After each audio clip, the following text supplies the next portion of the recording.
सभी दोस्तों को मेरा नमस्कार। मैं निगम चौहान आप सभी लोगों का स्वागत करता हूं आपके अपने YouTube चैनल द कॉन्सेप्ट में। जैसा कि आप सभी को पता है, हमने जो मैथ्स की क्लासेस शुरू की हैं वो यूपी टेट के लिए हैं, पेपर फर्स्ट और पेपर सेकंड दोनों के लिए। ठीक है, तो आज हम शुरू करते हैं फर्स्ट क्लास, जो कि चैप्टर रहेगा आपका स्क्वायर रूट क्यूब रूट। लेकिन उससे पहले हम संख्या पद्धति पढ़ रहे हैं, तो पहले हम संख्याओं के बारे में आपको समझाएंगे कि संख्याएँ क्या होती हैं।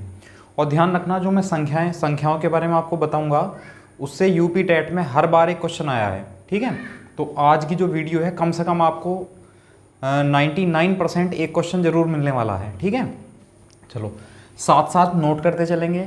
ठीक है, समझना है और नोट करना है। और साथ साथ नोट करने में अगर समस्या आ रही है तो पहले पूरा बोर्ड पे लिखने दीजिए मुझे जो मैं लिखता हूँ, और उसके बाद वीडियो को रोकिए और उसके बाद पूरा नोट डाउन कर लीजिएगा। वीडियो की जो क्लास है, जो PDF है, वो आपको टेलीग्राम चैनल पर मिल जाएगी, और जो चैनल का जो लिंक है वो वीडियो के डिस्क्रिप्शन में आपको मिल जाएगा। और जो लोग नए हैं चैनल पर, वो चैनल को सब्सक्राइब कर लें और बेल आइकन ज़रूर प्रेस कर दें, जिससे कि जो भी कोई नई वीडियो आएगी, जो भी कोई नई क्लास आएगी, वो उसका नोटिफिकेशन आपके पास पहुंच जाएगा। ठीक है, चलो शुरू करते हैं। तो हमें संख्याओं के बारे में पढ़ना है सबसे पहले। तो संख्याओं में हम सबसे पहले पढ़ेंगे, जैसे कि आप लोग जो जानते भी हैं, प्राकृतिक संख्याएँ। प्राकृतिक संख्या, प्राकृतिक संख्या मतलब नेचुरल नंबर। तो प्राकृतिक संख्या यानी नेचुरल नंबर कहाँ से स्टार्ट होती हैं?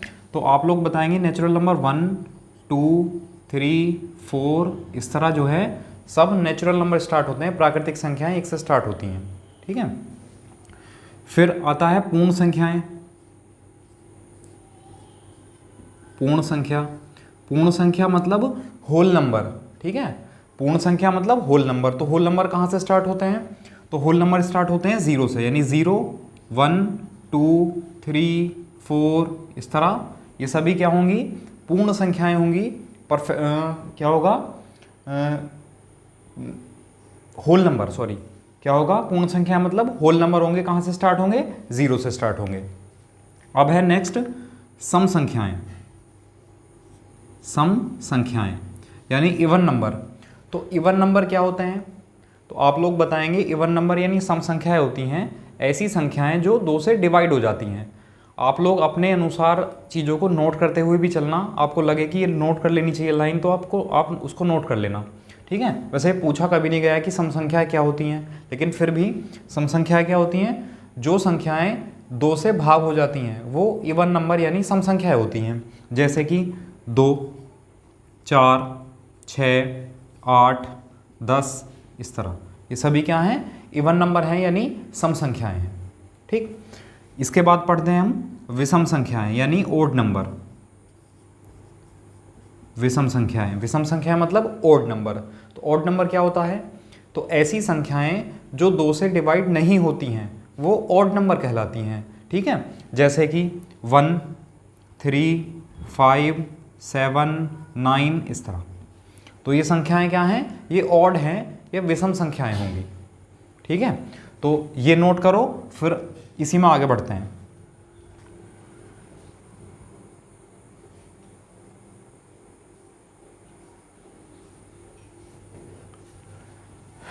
चलो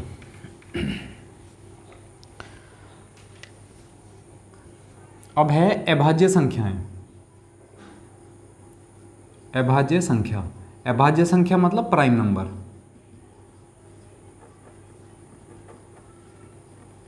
तो अभाज्य संख्या यानी प्राइम नंबर क्या होते हैं? तो सबसे मोस्ट इंपॉर्टेंट है, हर बार जो क्वेश्चन आया हुआ है ज़्यादातर वो प्राइम नंबर से आया हुआ है। ठीक है, तो अगर मैं आपसे पूछूं बताइए अभाज्य संख्या यानी प्राइम नंबर क्या होते हैं, तो क्या जवाब होगा आपका? आप सभी लोग बताओ, क्या कमेंट में बता सकते हो वीडियो के कि अभाज्य संख्याएं क्या होती हैं? ठीक है, तो अगर आप लोग नोट करना चाहो तो लिख लो, अभाज्य संख्याएं ऐसी संख्याएं होती हैं जो केवल अपने आप और 1 से डिवाइड होती हैं। जो केवल अपने आप और 1 से डिवाइड होती हैं वो अभाज्य संख्याएं होती हैं, प्राइम नंबर होते हैं। ठीक है, अब जैसे कि हम बात करें कि सबसे छोटा प्राइम नंबर यानी सबसे छोटी अभाज्य संख्या कौन सी होगी, तो बताओ सबसे छोटी अभाज्य संख्या कौन सी होगी? तो ध्यान रखना, इसी से क्वेश्चन आया हुआ है। सबसे छोटी अभाज्य संख्या होती है 2, ठीक है, फिर 3, फिर 5, फिर 7, फिर 11, इस तरह, ठीक है। तो सबसे छोटा जो प्राइम नंबर होगा, सबसे छोटी जो अभाज्य संख्या होगी वो क्या होगी, 2 होगी। इसको जो है तोड़ मरोड़ कर कई बार क्वेश्चन पूछा गया है। एक बार ये पूछा गया है सबसे छोटी सम अभाज्य संख्या कौन सी होगी, तो सबसे छोटी सम अभाज्य संख्या क्या है, 2। 2 एक ऐसी सम संख्या भी है जो अभाज्य है, ठीक है। तो सबसे छोटी सम अभाज्य संख्या 2 होगी, ठीक है। सबसे छोटी विषमोत्तर अभाज्य संख्या वो भी 2 होगी, ठीक है। विषमोत्तर मतलब विषम से अलग यानी सम। तो अब आप लोग कहेंगे कि एक क्यों नहीं है, तो इसकी आप दूसरी डेफिनेशन भी बता सकते हो, या दूसरी डेफिनेशन भी आपको पता होनी चाहिए कि ऐसी संख्याएं जिनके केवल 2 फैक्टर होते हैं वो प्राइम नंबर होते हैं। जैसे कि अगर मैं आपसे पूछूं कि 2 है तो 2 के कितने फैक्टर हैं, 1 और 2। फैक्टर का मतलब है गुणनखंड, यानी जो भाग कर सकते हैं 2 को, तो 1 भी भाग कर लेगा और 2 भी भाग कर लेगा। अगर मैं आपसे पूछूं 3 है तो 3 के भी 2 फैक्टर होंगे, 1 और 3, ठीक है। अगर मैं पूछूं 5 तो 5 के भी 2 फैक्टर होंगे, 1 और 5। तो ऐसी संख्याएं जिनके केवल 2 फैक्टर होते हैं वो प्राइम नंबर यानी अभाज्य संख्याएं होती हैं, ठीक है। अब अगर 1 की बात करें हम, तो 1 को तो हम 1 ही लिख सकते हैं बस, 1 तो 1 से ही भाग होगा। तो 1 के फैक्टर कितने हैं, 1 का तो 1 ही फैक्टर है, और हमने कहा कम से कम 2 फैक्टर होने चाहिए, तो इसलिए जो है 1 प्राइम नंबर नहीं है, 1 अभाज्य संख्या नहीं है। तो सबसे छोटी अभाज्य संख्या क्या होगी, 2। यहाँ से बहुत बार क्वेश्चन आया है, इसलिए आपको ये ध्यान रखना है, ठीक है। चलो नेक्स्ट, भाज्य संख्या। भाज्य संख्या यानी कंपोजिट नंबर। कंपोजिट नंबर, तो भाज्य संख्या यानी कंपोजिट नंबर क्या होते हैं, बताओ आप लोग। भाज्य संख्या कंपोजिट नंबर क्या होते हैं। भाज्य का मतलब होता है भाग होना। अच्छा, आप यहाँ भी देख सकते हैं, इसमें बहुत कन्फ्यूजन हो जाता है। देखो यहाँ चीज़ ध्यान रखना, भाज्य का मतलब होता है भाग होना और ए का मतलब होता है ना। तो इसका मतलब है अभाज्य संख्या क्या होती हैं, जो ना भाग हों, मतलब अपने आप से तो सभी भाग होती हैं, तो किसी और संख्या से भाग ना हो तो वो अभाज्य कहलाएंगी। और भाज्य का मतलब क्या होता है, भाग होना, मतलब अपने आप से तो सब भाग होती हैं, इसका मतलब जो संख्याएं अपने से अलग किसी और संख्या से भी भाग हो जाती हैं वो भाज्य संख्याएं यानी कंपोजिट नंबर होते हैं, ठीक है। अब सबसे छोटा कंपोजिट नंबर क्या होगा, आप लोग बताओ। सबसे छोटा कंपोजिट नंबर, बहुत लोग बताएंगे 1, लेकिन 1 नहीं है। सबसे छोटा कंपोजिट नंबर है 3, फिर सॉरी गलत हो गया, सबसे छोटा कंपोजिट नंबर है 4, फिर 6, फिर 8, फिर 9, इस तरह। मतलब क्या है इसका, अब देखो अगर मैं आपसे 4 को लूँ तो 4 किस किस से भाग हो जाएगा, 4 1 से भी भाग हो जाएगा, 4 2 से भी भाग हो जाएगा, और 4 4 से भी भाग हो जाएगा, ठीक है। तो ऐसी संख्याएं जो अपने आप से अलग किसी और से भी भाग होती हैं वो भाज्य संख्याएं होती हैं, यानी कंपोजिट नंबर होते हैं। समझ आया। या इसकी दूसरी डेफिनेशन हो सकती है, देखो यहाँ 2 ऐसी संख्याएं जिनके केवल 2 फैक्टर होते हैं वो अभाज्य संख्याएं होती हैं। ऐसी संख्याएं जिनके 2 से ज़्यादा फैक्टर होंगे वो कंपोजिट नंबर यानी भाज्य संख्याएं होंगी, ठीक है। तो आप नोट डाउन कर सकते हैं, ऐसी संख्याएं जिनके 2 से ज़्यादा फैक्टर होंगे यानी 2 से ज़्यादा गुणनखंड होंगे वो भाज्य संख्याएं होती हैं, ठीक है। और सबसे छोटी भाज्य संख्या क्या होती है, 4। सबसे छोटी भाज्य संख्या 4 होती है। चलो ये नोट कर लिया होगा आप लोगों ने। अच्छा, अब है सह अभाज्य संख्या। सह अभाज्य संख्या, देखो इसके जो नाम है, नाम से ही समझाएंगे। सह अभाज्य संख्या यानी को प्राइम नंबर। को प्राइम नंबर यानी सह अभाज्य संख्या। तो आप लोग बताओ सह अभाज्य संख्या क्या होती हैं, ठीक है। चलो मैं समझाता हूँ आपको। सह का मतलब होता है साथ, सह का मतलब होता है साथ, ए का मतलब होता है ना, और भाज्य का मतलब होता है भाग होना। अब इसको आप एक साथ पढ़ दो तो डेफिनेशन बन गई, है ना। जैसे कि साथ ना भाग होना, साथ की बात है तो कम से कम 1 से ज़्यादा संख्याएं होंगी, ठीक है। तो ऐसी दो संख्याएं या दो संख्याओं का एक ऐसा जोड़ा जो किसी भी एक संख्या से भाग नहीं होती हैं, वो सह अभाज्य संख्याएं होती हैं, को प्राइम नंबर होते हैं। जैसे कि एग्जाम्पल लेते हैं हम 2,3, बताओ 2 से भाग हो जाएगा लेकिन 2 से 3 भाग नहीं होगा, 3 से भाग हो जाएगा लेकिन 2 3 से भाग नहीं होगा। मतलब एक संख्या से दोनों भाग नहीं होते हैं, तो वो क्या होते हैं, को प्राइम नंबर होते हैं, सहभाज्य संख्याएं होती हैं। ठीक है। अब आप लोग कहेंगे कि एक से तो दोनों भाग हो रही हैं, तो एक को यहाँ कंसीडर नहीं करना है, एक को यहाँ नहीं लेना है। ठीक है। अब जैसे कि और नंबर लिया हमने, कोई नंबर लिया, चलो 4 और 5 लिया हमने। ठीक। तो 4 2 से भाग होता है लेकिन 5 2 से भाग नहीं होता है, 5 5 से भाग होता है तो लेकिन 4 5 से भाग नहीं होता है। इसका मतलब ये दोनों संख्याएं किसी भी एक संख्या से भाग नहीं हो रही हैं, तो ये दोनों आपस में क्या होंगी, ये सह अभाज्य संख्याएं होंगी, को प्राइम नंबर होंगे। समझ आया। अच्छा एग्जाम्पल अगर हम लें, एक संख्या है 6, एक संख्या है 8, तो आप लोग बताओ क्या 6,8 का जो पेयर है क्या वो को प्राइम यानी सहभाज्य है? नहीं, क्योंकि 6 भी 2 से भाग होता है और 8 भी 2 से भाग होता है, तो इसको हम हटा देंगे यानी क्रॉस कर देंगे, ये गलत है। तो आप इसको भी लिखना जिससे कि आप जब आप पढ़ो तो आपको आसानी से समझ में आ जाए कि ये को प्राइम यानी सहभाज्य संख्याएं क्यों नहीं है, क्योंकि ये एक नंबर यानी 2 से ये भाग होता है, 2 से ये भाग होता है। समझ आया।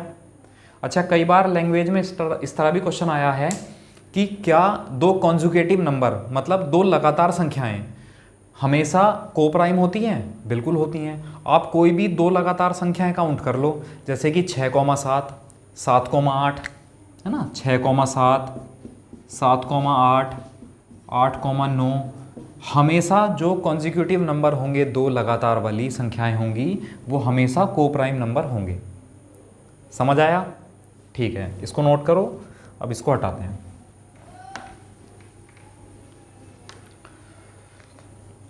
ठीक है। अब पढ़ते हैं हम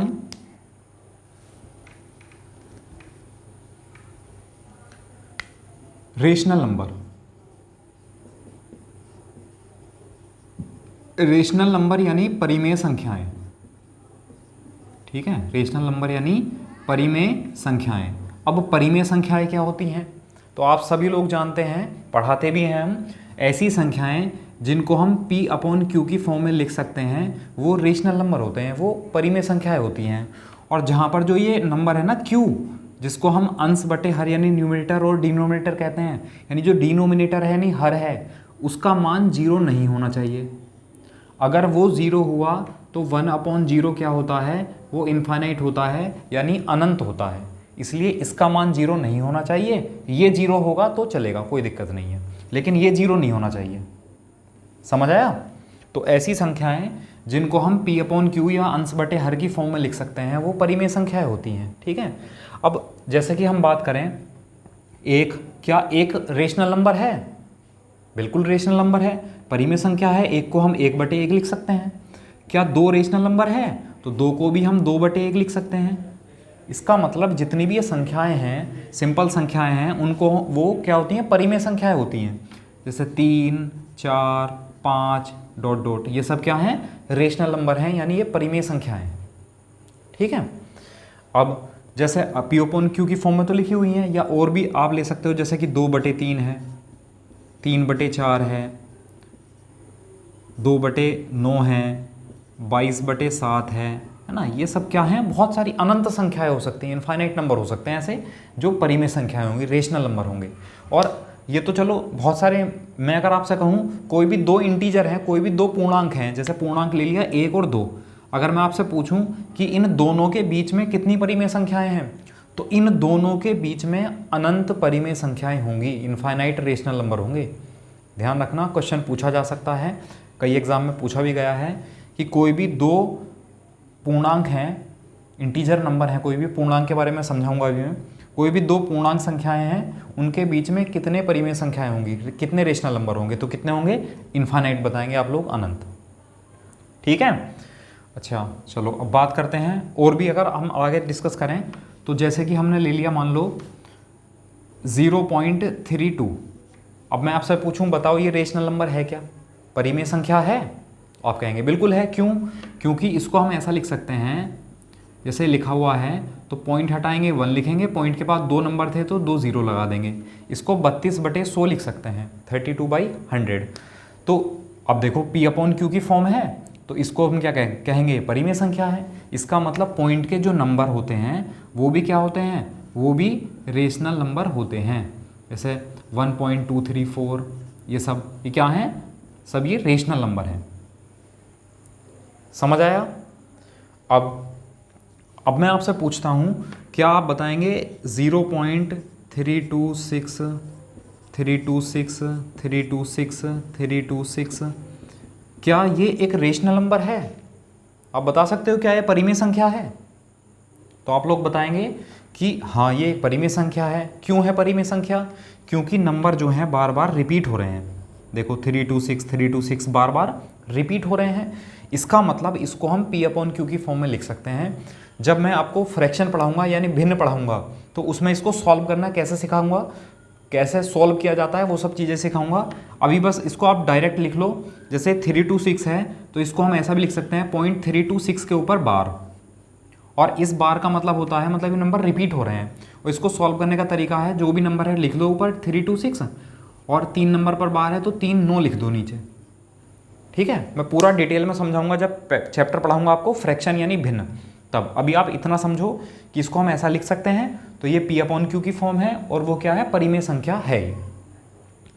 ठीक है, अच्छा अब तो जितने भी बार वाले या रिपीट वाले नंबर होंगे वो सब रेशनल नंबर यानी परिमेय संख्याओं में आएंगे।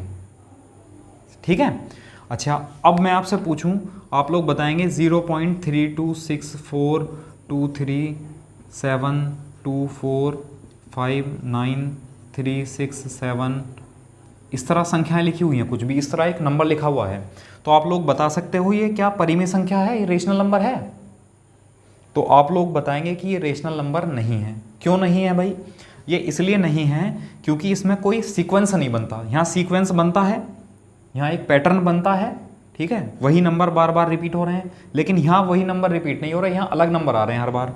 जैसे कि 326 आया, 42 आया, चलो अगर हम बात करें जैसे 2 रिपीट हो गया तो 2 के बाद 6 है तो यहाँ 2 के बाद 3 है, 3 के बाद 2 है तो यहाँ 3 के बाद 7 है ना। तो इस तरह जो है नंबर रिपीट नहीं हो रहे हैं, कोई पैटर्न नहीं बनता है। तो ये क्या है, ये परिमेय संख्या नहीं है, ये एक अपरिमेय संख्या है। अभी हम अपरिमेय संख्या लिखेंगे तो उसके एग्जाम्पल में हम ये लिखेंगे इस टाइप का नंबर। ठीक है, तो उम्मीद करता हूँ आप लोगों को समझ आ गया होगा। फिर भी किसी साथी को, किसी को अगर समस्या है तो ये मेरा व्हाट्सअप नंबर है, इस पर आप व्हाट्सअप पर क्वेश्चन भी भेज सकते हो या कॉल करके बता सकते हो, कॉल करके पूछ भी सकते हो कि सर मुझे ये समझ नहीं आया है, आप ये समझा दो, तो मैं आपको वही चीज़ क्लियर कर दूंगा। ठीक है, चलो ये नोट डाउन कर लिया होगा शायद आप लोगों ने, मैं ऊपर हटा देता हूँ। अच्छा, अब पढ़ेंगे हम इरेशनल नंबर। इरेशनल नंबर यानी अपरिमेय संख्या। ठीक है, इरेशनल नंबर यानी अपरिमेय संख्या। तो अपरिमेय संख्याओं के बारे में बताओ, अपरिमेय संख्या क्या होती है? तो आप लोग बताएंगे, मतलब परिमेय का उल्टा यानी ऐसी संख्याएं जिनको हम P अपॉन Q की फॉर्म में नहीं लिख सकते हैं, वो अपरिमेय संख्या होती हैं, इरेशनल नंबर होते हैं। ठीक है, अब ये कौन से नंबर होते हैं इरेशनल नंबर?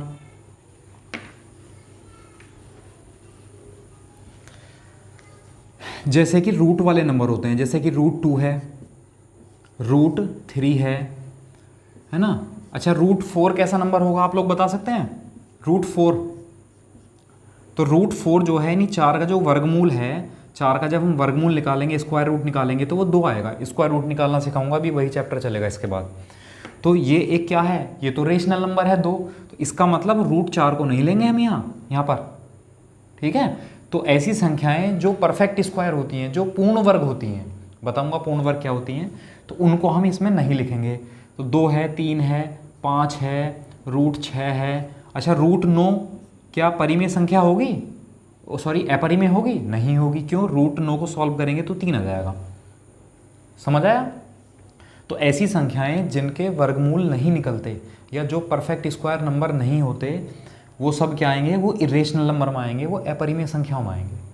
ठीक है, अच्छा दूसरा, ऐसी संख्याएं, जैसे मैंने आपको अभी बताया एग्जाम्पल, ऐसी संख्याएं जो जिनका कोई पैटर्न नहीं बनेगा पॉइंट के बाद, जो अशांत दशमलव होंगे, ठीक है, जैसे कि 0.3542635398364 इस तरह, ठीक है। कोई पैटर्न बनना है क्या? नहीं भाई, 3 अगर हम 3 से स्टार्ट करेंगे तो 3 के बाद 5 आ गया, चलो 5 आ गया, 5 के बाद 4 आ गया, तो 5 के बाद तो यहाँ 3 आ गया, तो कोई पैटर्न नहीं बनता है। इसका मतलब ये क्या आएगा, ये इरेशनल नंबर आएगा, यानी अपरिमेय संख्या में आएगा। और सबसे ज़्यादा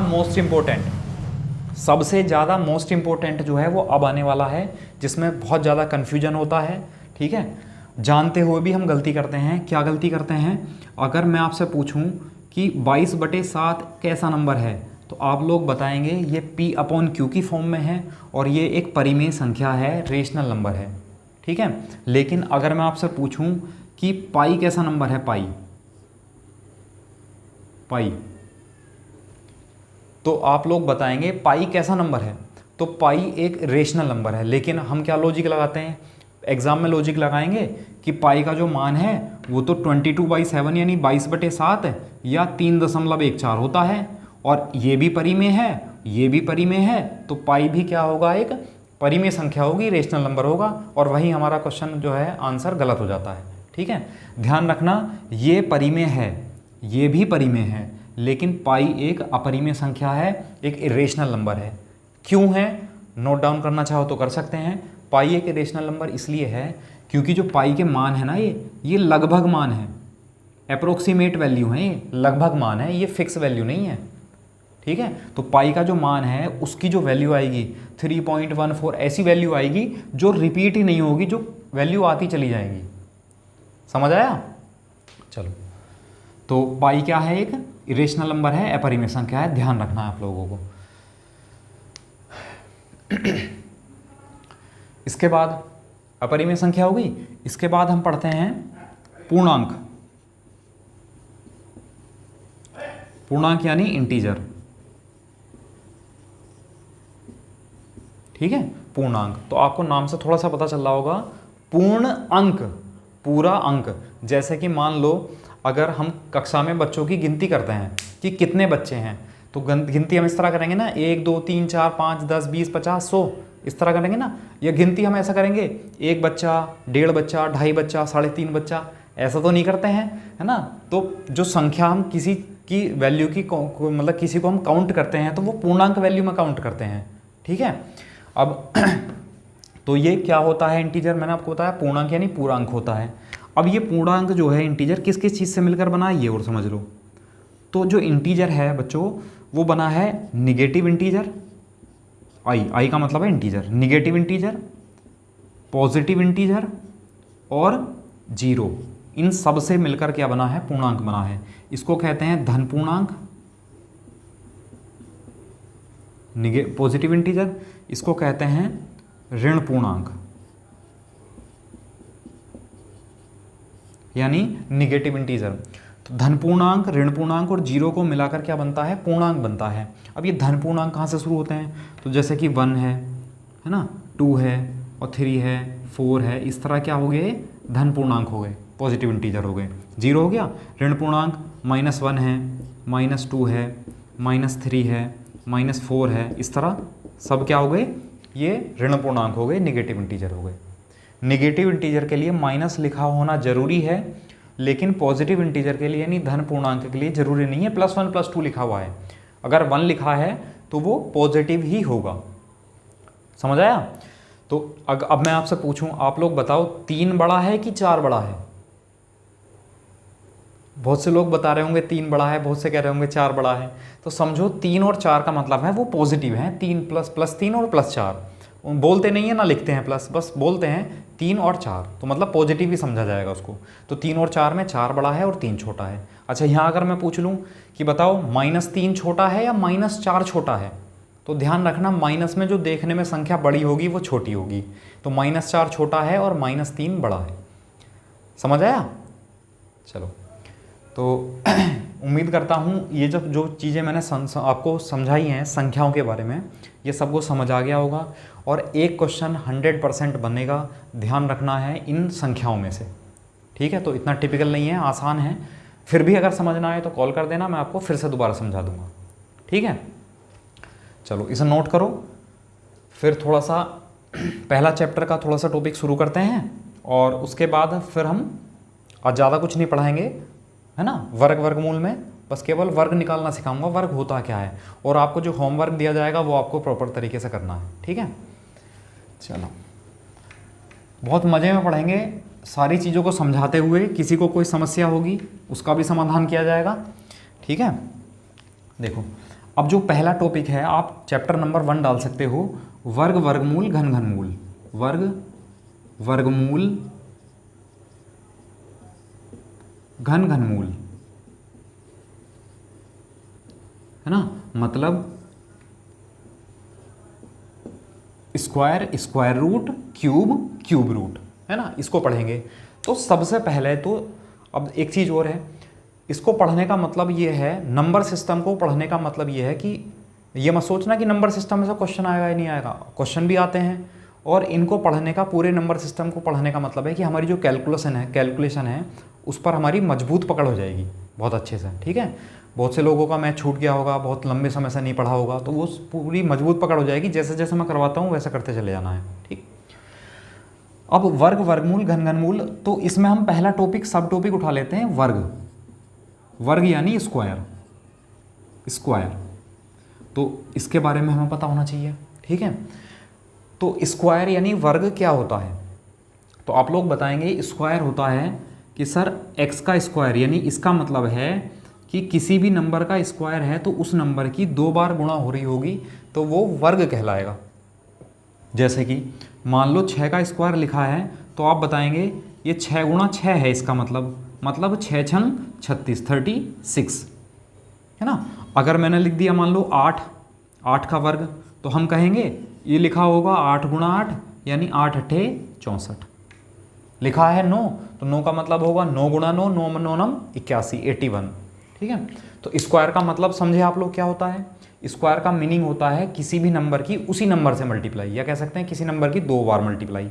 ध्यान रखना, किसी नंबर की 2 से मल्टीप्लाई नहीं है ना। अगर मैं कहूँ एक नंबर है x की अगर हम 2 से मल्टीप्लाई कर देंगे तो वो ये आएगा बच्चों 2x, ठीक है। तो किसी भी नंबर की 2 से गुणा नहीं करनी है, किसी भी नंबर की 2 बार गुणा, x की गुणा x से कर दी तो वर्ग बन गया, समझ आया।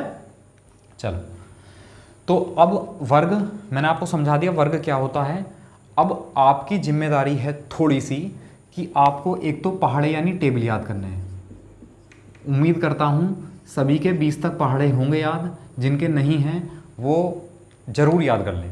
तो 20 तक पहाड़े यानी 20 तक टेबल याद करने हैं, और 20 तक ही हमें स्क्वायर याद करने हैं, 20 तक ही हमें वर्ग याद करने हैं। ज़्यादा याद होंगे तो बहुत अच्छी बात है, लेकिन 20 तक अगर याद होंगे तो हमारा काम चल जाएगा, ठीक है।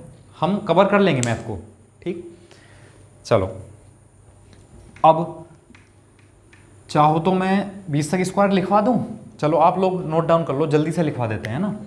जैसे 1 का वर्ग 1, 2 का वर्ग 4, 3 का वर्ग 9, 4 का वर्ग 16, 5 का वर्ग 25, 6 का वर्ग 36, 7 का वर्ग 49, 8 का वर्ग 64, 9 का वर्ग 81, 10 का वर्ग 100, 11 का वर्ग 121, 12 का वर्ग 144, 13 का वर्ग 169, 14 का वर्ग 196, 15 का वर्ग 225, 16 का वर्ग 256, 17 का वर्ग 289, 18 का वर्ग 324, 19 का वर्ग 361 और 20 का वर्ग 400। इनका स्क्रीनशॉट ले लो, बाद में नोट कर लेना आप लोग, ठीक है। इसका स्क्रीनशॉट ले लो एक बार। तो 20 तक स्क्वायर हमें याद होने चाहिए, ज़रूरी है। देखो मैं आपको जो है मैथ पढ़ाऊंगा नहीं, मैं मैथ आपको सिखाऊंगा, ठीक है। और सिखाने का मतलब है कि आपको बहुत लंबे समय तक वो चीज़ें याद रहेंगी। रटने के लिए तो बाकी सब्जेक्ट हैं आपके पास, चाइल्ड साइकोलॉजी है, जीएस है और बाकी चीज़ें हैं, ठीक है, तो इसको हमें रटना नहीं है, इसको समझते हुए चलना है। ठीक, तो 20 तक स्क्वायर ये लिखे हुए हैं, इनको आपको याद करना है। उम्मीद करूंगा कि 20 तक पहाड़े और 20 तक स्क्वायर आप लोग याद करके लाएंगे कल। ठीक है, उसके बाद चलो हमने मान लिया, अभी मान लिया बिल्कुल कि आपने अभी के अभी 20 तक पहाड़े और 20 तक जो है स्क्वायर याद कर लिए। अब ऐसा तो है नहीं कि एग्जाम में केवल एग्जामिनर 20 तक के स्क्वायर देगा, 20 से बड़ा नंबर भी दे सकता है। तो अगर 20 से बड़ा नंबर आएगा तो उसका स्क्वायर हमें कैसे करना है, चलो समझते हैं। ये नोट डाउन कर लो, स्क्रीनशॉट ले लो इसका।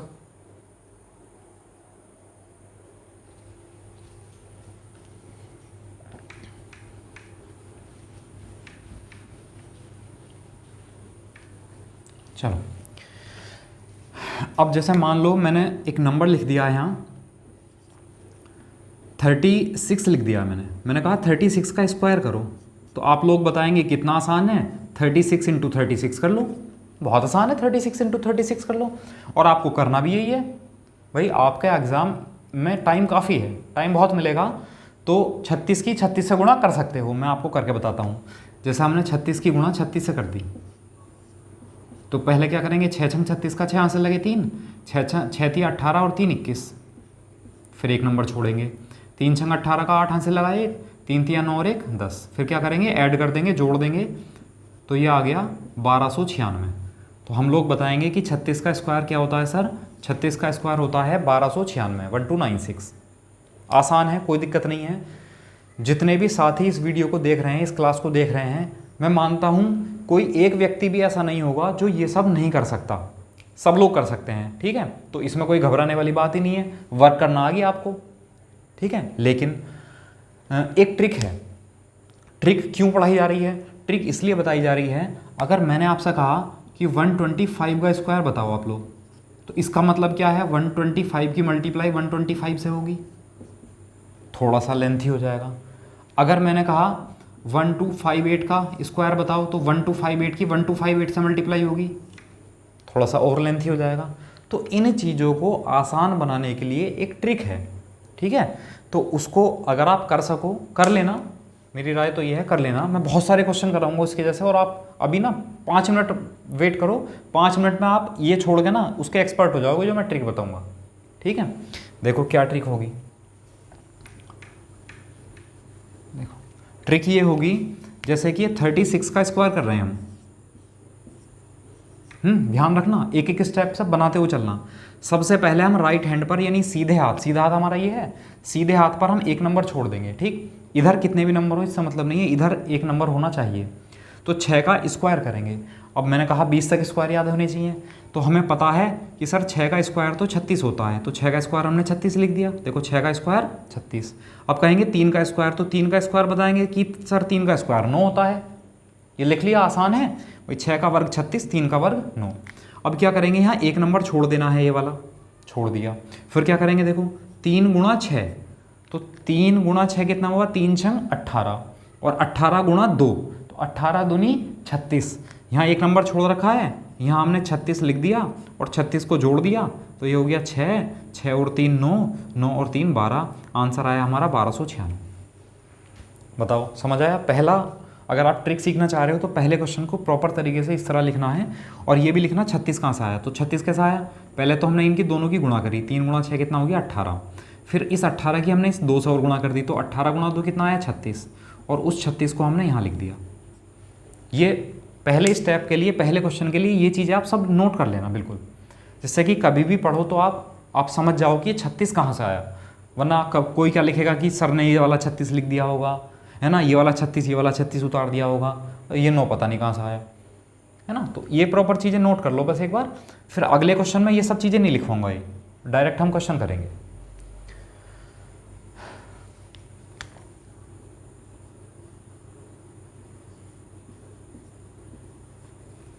देखो अब हमें 48 का स्क्वायर करना है। ठीक है, 2-4 मिनट 2-4 क्वेश्चन कर लो बस इस मेथड से, फिर ना पक्का 100% इस मेथड को छोड़ देंगे। ठीक है, और बच्चों को बताएंगे स्कूल में, क्लास में।